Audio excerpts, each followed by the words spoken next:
Et quand on dit qu'Haïti fait quelques progrès sur le plan de l'accès, on nous demande toujours qu'en est-il de la qualité. Aujourd'hui, demain, vendredi, la réflexion se portera sur la qualité de l'éducation. Avant ça, on a abordé la réforme de l'enseignement supérieur et de la recherche scientifique. On a abordé l'éducation non formelle et l'alphabétisation. On a travaillé sur la gouvernance et le financement de l'éducation. Et on a révisé également les provisions qui ont été faites dans le plan décennal sur l'éducation inclusive. Et on va continuer vendredi prochain. On parlera de l'éducation multilingue basée sur la langue maternelle. Et la semaine prochaine, nous aurons 2 ateliers pour terminer avec la série de revues thématiques. On va parler de l'accès et de l'équité au début de la semaine prochaine. Et à la deuxième moitié de la semaine, on va parler de la formation technique et professionnelle pour boucler la série des revues thématiques. Ensuite, on va dans les provinces aussi pour réfléchir avec les collègues de direction départementale d'éducation sur ce qui a été fait comme progrès dans le cadre de la mise en œuvre du plan décennal d'éducation et de formation, les défis qui sont rencontrés et les solutions qui ont été envisagées de telle sorte qu'on puisse les partager comme leçons apprises, comme connaissances pour les prochains plans décennal d'éducation que nous aurons à préparer. Donc, c'est ça la pertinence de la réussite de l'éducation. C'est un processus qui se fait en plusieurs étapes, 4 étapes, et maintenant nous sommes à la 2e étape. Je remercie tous ceux qui ont participé avec nous depuis le début, tous ceux qui ont fait le déplacement pour aujourd'hui, et je vous souhaite bonne participation et bonne réflexion sur ce qui doit être fait, ce qui a été déjà fait, ce qu'on va faire pour améliorer la qualité de l'éducation en Haïti. Merci beaucoup.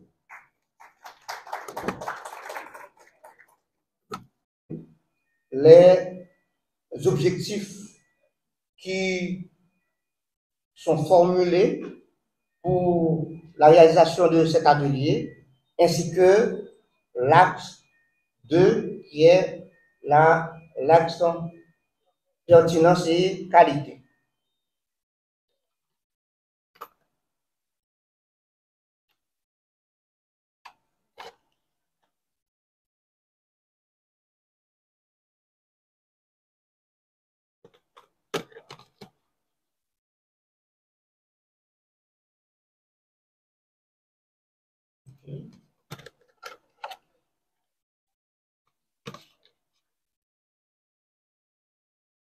OK.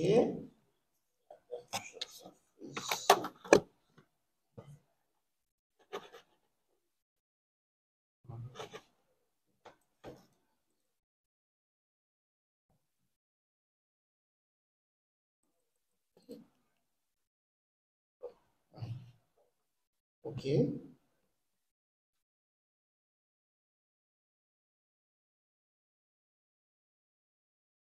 Oui. OK.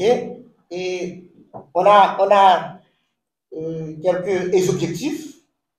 C'est recueillir les difficultés et obstacles rencontrés, relever les obstacles qui constituent des goulots d'étranglement à la mise en œuvre efficace du PDF, notamment ceux relatifs à la composante qualité et pertinence, proposer des stratégies et solutions, présenter des stratégies pratiques et des solutions innovantes pour surmonter les obstacles.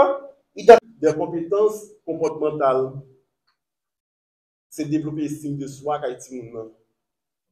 Pour ne pas sentir l'inférieur, non seulement par rapport à la question de couleur, etc., mais nous n'avons pas de pensée supérieure, tout par rapport aux autres.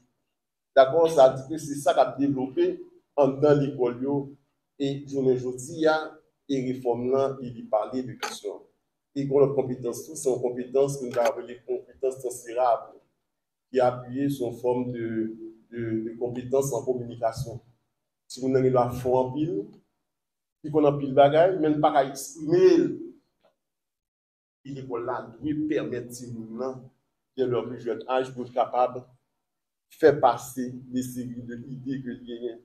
Non seulement qu'on a plus de choses, mais il faut être capable de transférer et les choses que l'on connaît. C'est un bail qui est important. Et là, nous faisons diagnostic dans le pays, nous sentons que en secteur, il y a une certaine inefficacité. Ça veut dire quoi? Tout simplement, si vous rentrez à l'école, mais si vous ne pas aller trop loin. C'est ça que est la méthode d'efficacité.